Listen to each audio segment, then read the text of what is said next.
Hello and welcome to the Today's Homeowner Weekly Podcast. We're here to help you with the challenges we all face as homeowners. I'm Danny Lipford. And I'm Joe Truini. And each week, Danny and I are here on the podcast to answer any and all home improvement questions. And we want to hear from you. Send us your questions or comments at todayshomeowner.com/podcast. Okay, Danny, let's get started.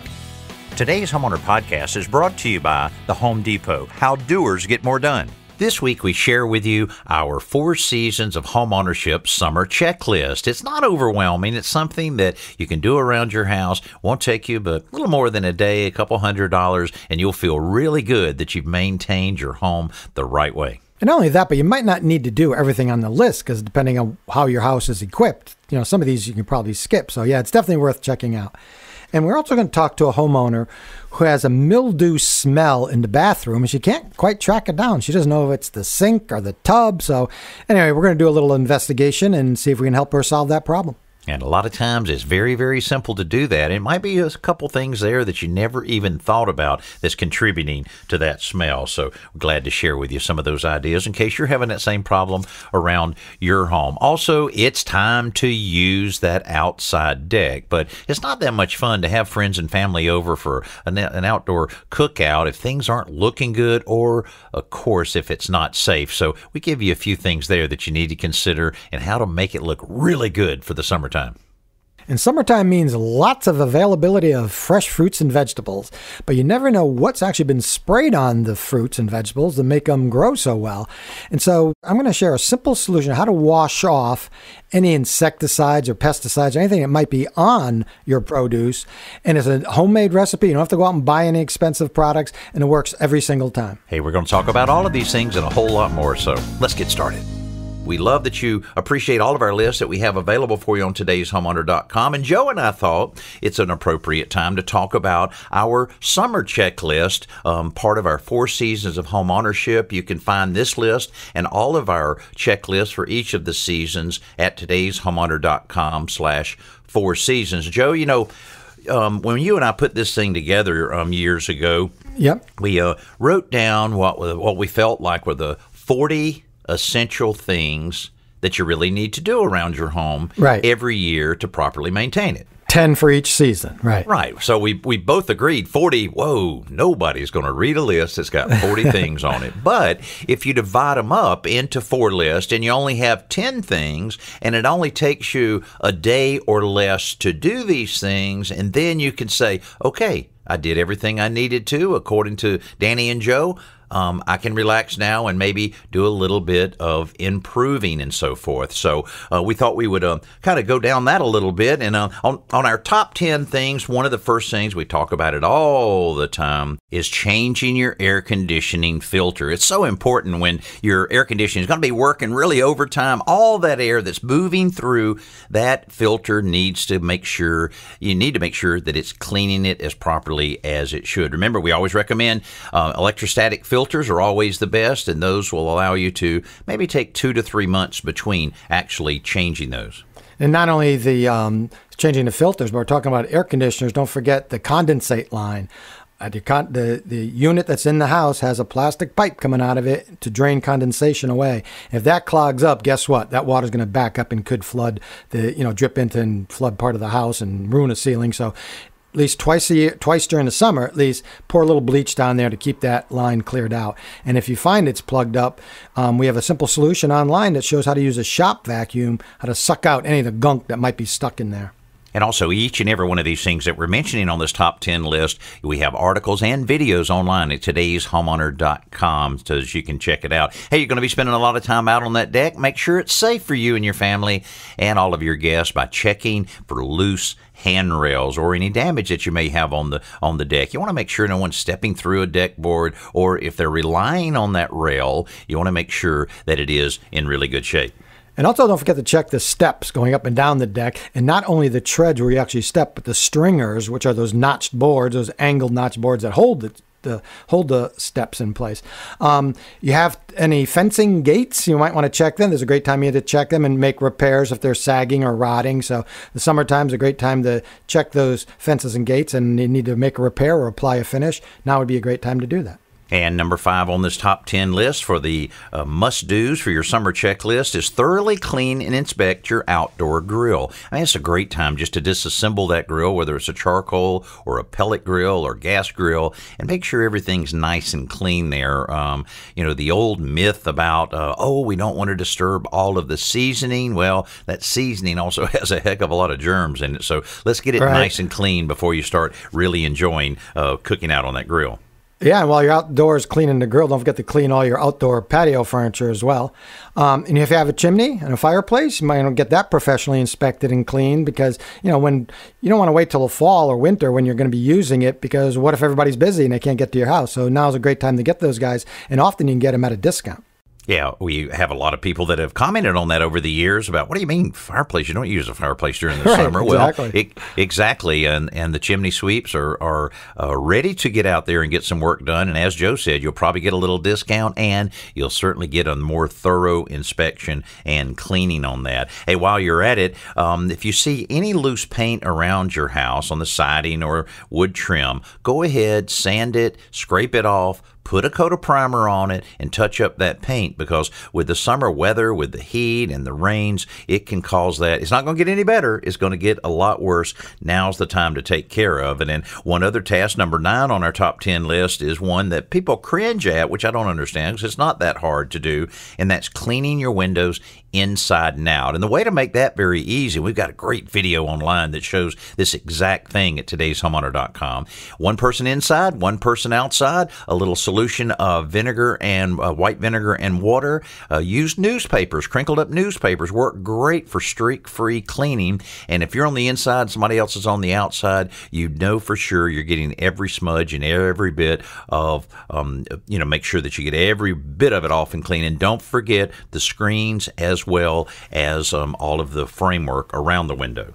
And the last number 10 here, Danny, is to pull any weeds from your gardens and flower beds, and then add a layer of mulch. There's lots of different mulch products out there now. Pick the one you like the best, and put down a nice thick bed of mulch. Okay, now when you hear this top 10 list, maybe it still sounds a little overwhelming, but to give you a little more perspective on it, this would take approximately 12 hours to do. And with the little bits and pieces of materials that you need along the way here on the average will cost about $220. So, hey, that's pretty manageable when you think about it. 12 hours, you don't want to do that all in a day, but if you do 4 or 5 hours here, 2 or 3 hours there, knock down this list and check it off, you'll certainly feel a lot better about that you've maintained your house properly. And again, you can find this whole checklist and download it, put it on your refrigerator by going to todayshomeowner.com/4 seasons. Now, if you have a little extra time and you're a little ambitious, hey, we threw a few other things in there we call if time and budget allow.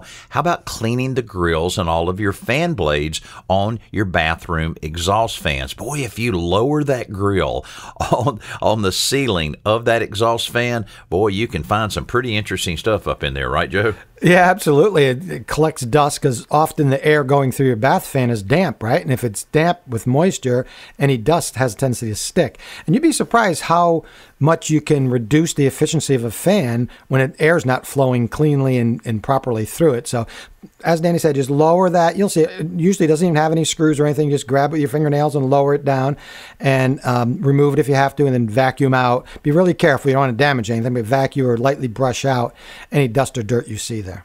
Hey, it's a good time, too, to take a look on the outside around your driveway, whether you have a concrete or asphalt driveway. If you see any prominent cracks there, great time to seal those cracks. If you have concrete, there's actually concrete repair caulk that's right there on the shelves at the Home Depot. You can pick up and just kind of fill that in. It'll prevent water from getting down under the slab and causing you a lot of problems. And certainly that's the case with asphalt. You can get some asphalt sealer that comes in a jug or a caulking tube, and just go ahead and seal all of those cracks up, because again, water gets down in there and it's going to cause it to chip out and cause a lot bigger scenario on that. And while you're at it, clean and deodorize your garbage disposal. And Joe, I'll tell you what, that's a great science experiment to show the kids when you're using that vinegar and that baking soda. Baking soda. That's right. If you've never mixed the two of them, you might be a little surprised by the reaction. But yeah, it's a great way to deodorize and sanitize a garbage disposal. Sprinkle in a a nice amount of baking soda and pour in some white vinegar and stand back and watch the action. That's right. And another thing, if you have time, go ahead and take your screwdriver or your cordless drill and remove your air conditioning heating registers. Remove those grills, soak them, clean them. Again, you'll be surprised how much gunk is on these things, and it'll just be cleaner, fresher, and better air inside your house. Right now, we're going to go to Texas. Brenda is on the line with us. Hello, Brenda, and welcome to today's Homeowner Radio Show. Tell us about this little disagreement you're having with your husband. Well, unfortunately, our kid's bathroom is smelling mildewy, and he and I have a disagreement over what's causing it. He feels like it's because my daughter, who has long hair, whenever the drain gets clogged up, that's what's causing the smell. And I feel like it's from some small holes that over the time have gotten knocked into the tub, and that probably there's mildew underneath the tub, and just over time it's grown, And I just need to know, can I look underneath of the tub somehow to see if that's what the cause is? Because I would like to just replace the whole thing.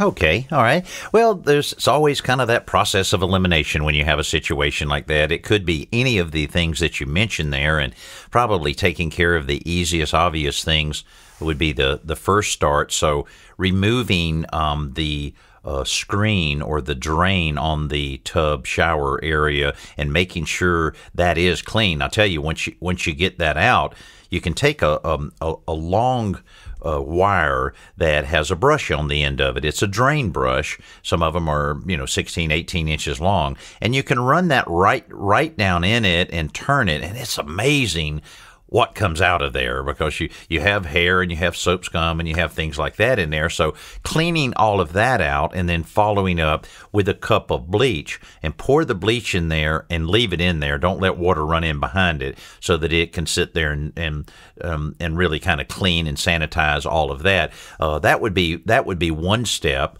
Now, when you mention the holes in the tub, there's actual physical holes that in the acrylic tub. Yes, we had not replaced them, but fixed them at one time, but I guess a couple of other ones have occurred over the years, and they're higher up. They're not like down below. So if it's getting in there, it's during the showers, which is all it's used for anymore. Okay. And so I don't know how deep they go. Okay. Well, certainly, Joe, that would be something they would definitely want to address. And also, I've seen where the excussions that go around the drain, sometimes that water sheets down the wall and can sneak in behind that. It doesn't take much water contributing to that dark, damp area behind there to create a really big mildew problem. Yeah, Brenda, the escutcheon, which is the decorative plate around behind the valve where you turn the shower on and off. But you're saying there are holes in the shower walls, not the tub itself, but in the shower walls. Is that correct? Well, no. So it's a one piece, where the tub and shower is all one piece. It's like on the higher sides of the tub, not up to, along the wall, but along the, where the back, where you might rest your back or something. Okay. And these are like small pin-size holes? Yeah, like relatively maybe small? Yeah, or maybe just as big as a pencil lead. I mean, about that diameter. The lead, yeah.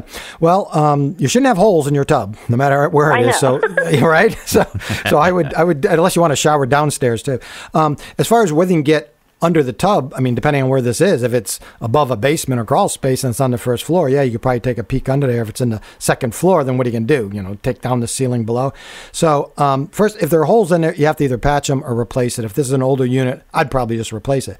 But the first thing I would do, if you want to eliminate the mildewy smell from the sink, the bathroom sink, then I would start there, because if that eliminates it, then it's not the tub. It doesn't mean you don't fix those holes, but at least you know that the mildew. And what I would suggest is pouring some bleach down the overflow hole, which is where mildew. That's a good idea. The overflow hole, Brenda, as you may know, is just a hole on the side of the sink. So if you're filling up the sink, it doesn't run over the countertop. It'll eventually drain through this hole if you forget to turn off the water. Pour a little bleach down there. Pour some down in the drain. Follow it with a little water. And the bleach will kill, especially in the overflow hole, will kill any of that mildew that might be creating that smell. I've had to do that here at my house. I maybe do it once a year or once every 2 years, but it kills it almost instantly. So if you do that and you notice the smell goes away, then you can address the tub itself. Okay. All right. All right. There's also another thing that you could possibly do is take the excussion or the trim out from around the valve and so forth, and you're able to spray some bleach, not a lot of bleach, but spray some of that down that'll filter down under that tub and could hopefully kill a lot of that mildew and improve the smell. All right. Thank you. You can always call the Today's Homeowner hotline at 1-800-946-4420. That's what Laura in Washington did and left us a recorded question that she really wants answered. I have a large deck project, would-be island, get a lot of sea spray and also hot direct sun. I really need some support with regard to what's the best materials, composite, and whatnot. I'm not afraid to roll up my sleeves and lend a hand to make things more beautiful than they were before.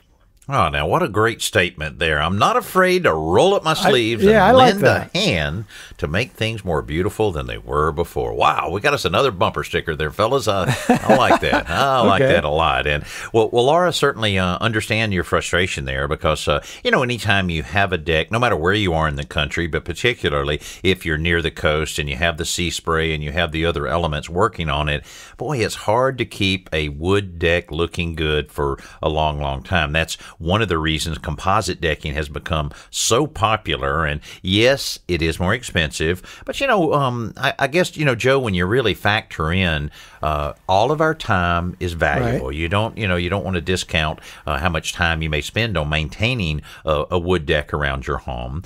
And so yes, it's more expensive, but when you factor in your time and then the materials to strip it down in order to put the sealer on it and the semi-transparent stain and all, doesn't take long before that kind of equals out, I bet. Yeah, I think it does over time. And Laurel mentioned this is a pretty large deck, so it would be an investment to get put down composite decking, but it would, in the long run, I think she'd be happy with it. Now she's out in the far upper west, so she could probably get red cedar or redwood relatively affordably. Or there's a hardwood, a tropical hardwood called Ipe. It's spelled I-P-E. It's pronounced Ipe, which would be a good choice if you absolutely want wood. And so the wood might survive the elements, but what about the finish? That's what we're really talking about as far as maintenance with sea spray and hot sun. So I think composite or synthetic decking, which is called PVC decking, would probably be your best choice. And the two options are just that composite is plastic and wood combined, and synthetic decking is all plastic, so it's all polyvinyl chloride. So I think she should check both of those out. Those would probably be your best options. Time for our Best New Product segment, brought to you by the Home Depot. How doers get more done. Hey, lately it seems refrigerators look more like computers than appliances. And we found one at the International Builder Show in January that's loaded with practical features. The LG Instaview door-indoor refrigerator is designed to make your kitchen operate more smoothly. As the name implies, you can instantly see what's inside. Just tap on the tinted glass front panel and the inside illuminates so that you can see the contents without opening the door. Think about that. You just walk up, you just tap it, it illuminates inside, and you can see without sitting there and just gazing in with the door wide open. The door-in-door design includes adjustable bins that smoothly glide up and down to fit snacks and drinks of any size. And the water and ice dispenser is one of the tallest around at 12.6 inches so that you can fill up all of those water bottles we carry around with us these days. Then there's a full-width temperature-controlled drawer that makes party preparations a snap because the lid opens automatically when you slide out the drawer for fast loading and unloading. Plus, there are dual ice makers that automatically create crushed, cubed, and LG's exclusive slow melting round craft ice on demand for upscale craft drinks at home without the work. Wow, this has everything. So for more information on this LG Instaview 3-door French door refrigerator, log on to homedepot.com. Every week we get a number of calls in where homeowners are asking questions. They don't leave us contact information, but we know they're listening and would love to hear the answers to the question. Let's tackle a few of those. Our daughter and her husband purchased a house, and they have radiant heat in their ceiling. They would like to install a chandelier, but everybody keeps telling them they can't Is it possible, or just can you not install any type of lighting fixtures in the ceiling because of the radiant heat?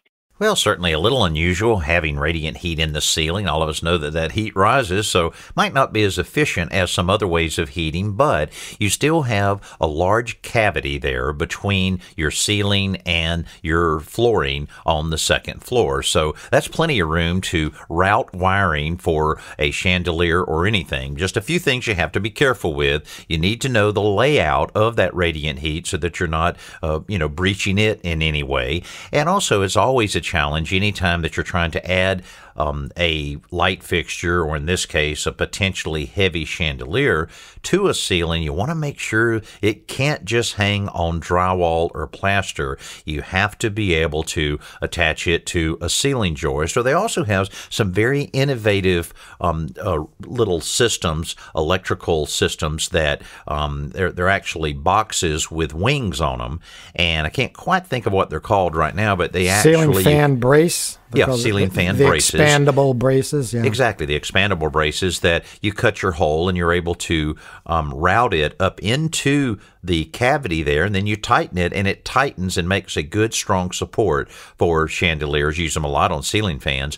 So I don't see any problem at all, Beth, in being able to take care of that. And that was Beth from Ohio. Right now, let's head to Maryland. Fritz has a question. Putting down underlayment, quarter-inch underlayment over a tile floor. Going to put the vinyl floor on top. Do I need to nail that or screw it with ring shanks, or what do I need to use? Well, first, I assume this is you're going over an old vinyl tile floor, not ceramic, because you can't nail or screw through the porcelain tile.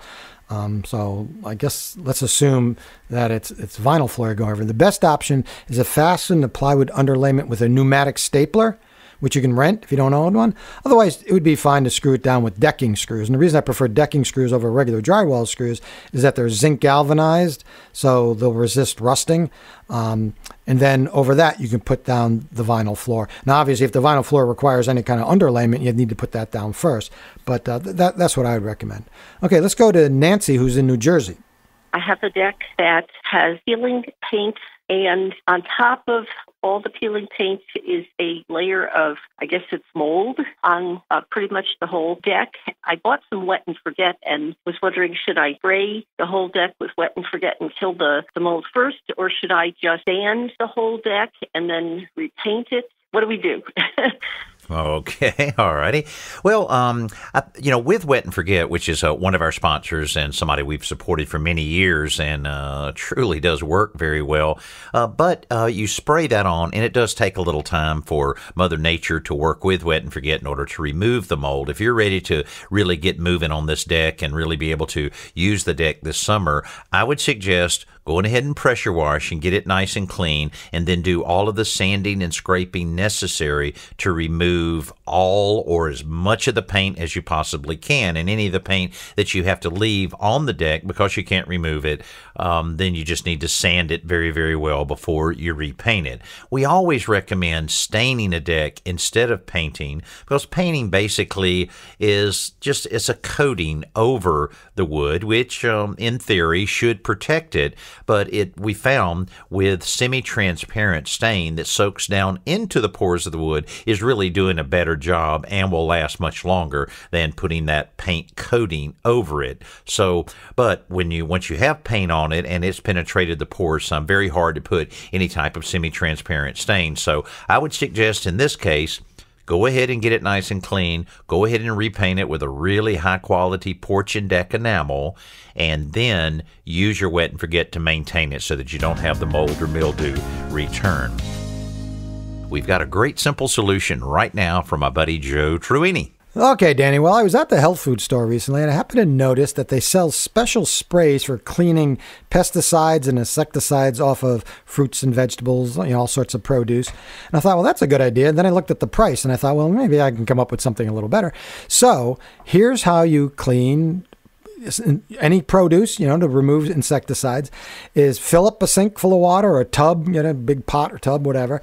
And you want to mix 1 quart of baking soda into a full sink of water, and then just soak the fruit. You swirl it around, make sure it's dissolved a little bit, that the baking soda is dissolved, and then put into fruits and vegetables. It won't harm them at all, and soak them. And I would soak them for a good 15 or 20 minutes. And then again, swirl the water around, rinse them off. Then once they're done, drain the sink, take the produce out, put it in a colander, and rinse it really well. Won't leave any aftertaste or anything like that. And that alone will remove pretty much anything that they're now spraying on our food. Boy, that's great. Now, I'll tell you what I'll use that for are the bags of grapes. Man, yes. I can eat 300 grapes an hour. I mean, I love grapes. Sounds like a record. Yeah. And but it is, you take it and you rinse it off and everything, and you go, how could that possibly clean them? I mean, psychologically, you feel a little bit better, but it certainly is. That's a great one. Then you breaking out the old baking soda. Well, try that. Let me know. And the grapes often have that like that foggy kind of coating on it. Like, where's that from? And what is it exactly? You can wipe it off with your finger, but it's like, oh, what is that? And why is it on my grape? Yeah. Yeah, it's particularly great for smaller things that are hard to wash, like grapes. Absolutely. Hey, now it's time for our podcast question of the week. And we would love for you to send us a question anytime by going to todayshomeowner.com/podcast. This comes from Mary in Mississippi. I need some suggestions on how to resurface a washed aggregate patio. It's very uncomfortable to walk on. I'd like to change it somehow. Can it be resurfaced for tile or decking, or does it just have to be completely removed? Pouring more concrete on top with a decorative pattern or stain would be pretty as well. Any ideas? My patio needs some love. All right, there you go. You got to love your patio. Yeah, that's right. Why not? Love your patio. Well, a washed aggregate slab or an exposed gravel slab like that is pretty attractive, and especially when you have score joints in it. And at my previous house that I just moved out of had a pretty large area there, but it is true if it's especially after it weathers a little bit, it can be pretty hard to walk on, even though it's great around a pool or outdoor surfaces, so that when it gets wet, it's it's pretty skid resistant. You're not going to fall down on it. But if you want to change the look of it and everything, Joe, I think this. You certainly can do a little bit of patchwork on it and install tile over it. Yeah. But that can certainly be expensive. But I'll tell you, with the resurfacer that we've used, the recap from Quikrete, boy, if you watch those videos and you get the right tools and you really take your time and follow those directions, it's pretty amazing how easy it is to put that little 1/8 of an inch coating over the entire surface. Yeah, I was thinking the same exact thing. There are resurfacers, and that's what they're called, because they resurface an existing concrete patio, and you can use it on an exposed aggregate patio. And if people aren't familiar with that, it's basically a concrete patio. It has stones laid into the surface, and so it just doesn't look like plain concrete, looks like, and it's actually relatively attractive.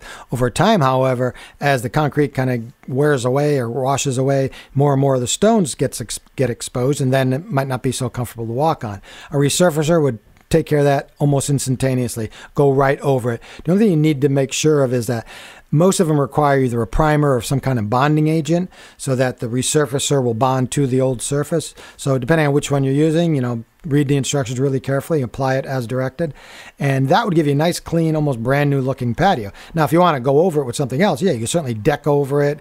Tile would be a lot of work. A wooden or composite deck over it would be slightly less amount of work. But I think I would, if she looking to add a little love to her patio, I think I'd try the resurfacer. That's right. And if you have any of those score joints or control joints there now, you'll need to make sure you cut those through the new surface, because they're there for a reason. And you might even think about adding additional score joints to kind of create a nice, attractive pattern over the whole top of it.